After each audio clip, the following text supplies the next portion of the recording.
Облысымызда 19 маусым туристік кезең ашылады. Бұл жөнінде кәсіпкерлік және туризм басқармасының басшысы Айдын Керімбек бұқаралық ақпарат құралдарымен өткен брифингте мәлімдеді.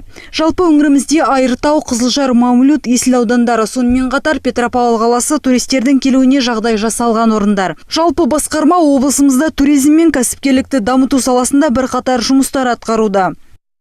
Сезонды 19 маусымда Айыртау ауданында ашуға мақсат қойып отырмыз.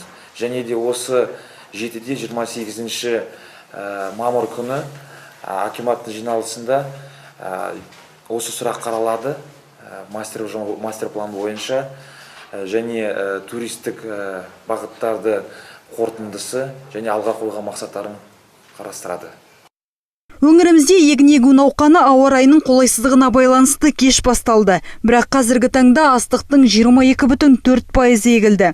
Соның ішінде дәнді дақылдар 610,2 мың гектар аумаққа, ал майлы дақылдар 228,6 мың гектар жерге егілді. Чтобы поддержать наши крестьянские, фермерские хозяйства и вообще сельхозтовары. Ауа райының қолайсыздығына байланысты ауыл шаруаларына көмек ретінде егістік егу кезеңін дақылдардың түріне байланысты 4 күннен 12 күнге дейін ұзартып отырмыз. Минералды тыңайтқыштар сатып алынды, техника барлығы дайын. Қызылжар ауданына қарасты Семипалатный ауылының ірі қара малдары бруцеллезге шалдығып жатыр. Ал тұрғындар болса біраз уақыт бұл мәселеге келіспеушілікте білдірді. Бірақ қазіргі таңда мал дәрігерлерінің тексерісі бойынша бұл індет бар екені дәлелденді. Барлық малдарды тексеріс қан алумен жұмыстар жүргізілді. Соның ішінде 34 бас қара мал бруцеллезге шалынды. Сол 34 бастың ішінде 12 басы әлі тапсырылған жоқ. 27-сіне дейін нұсқама берілді ветинспекторлармен. Жалпы брифинг барысында басқарма басшылары көрсетілетін мемлекеттік қызмет түрлері мен жасалып жатқан жұмыстар жайын баяндады.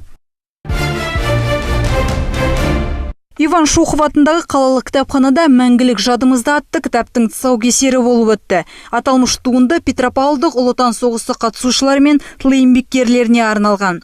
Кітап 2 тілде жазылған, 5 бөлімнен тұрады. Туындыда сонау сұрапыл жылдардағы оқиғалар, батырлардың өмірі жазылған. Жалпы кітапты жазуға 5 ай уақыт жұмсалды. Біздің қала майдан алыс болғанмен, бірақ біз ол майданға тікелей қатысып болды. Өйткені соғысшылары 26 мың астам адам қатысқан бізге соғысқа. Оның көбі еркін қазадан тапқан.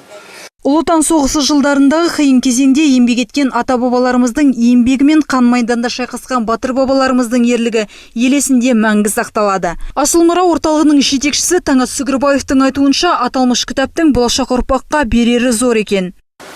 Соғыстың басынан бірінші күннен бастап соңғы Берлинге тутіккенге дейінгі жағдайлар суреттелген. Тірі қалған ардагерлеріміздің сөздері беріледі.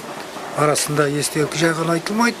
Ол бір, екіншіден жеңістің шежіресі әрбір жылдан 1941 жылдан соңғы күнге дейін қандай ірі шайқастар болды. Сол шайқастардың бәрі жазылған. Мәңгілік жадымызда туындысы аға буын өкілдеріне ғана емес, болашақ ұрпаққа да қызықты болғалы отыр. Өйткені бұл кітапта батыр бабаларымыздың ерлігі мен өмірі баяндалады. Қазіргі таңда Петропавл қаласында 145 Ұлы Отан соғысы ардагері мен 6 мыңнан астам тыл еңбеккері тұрады.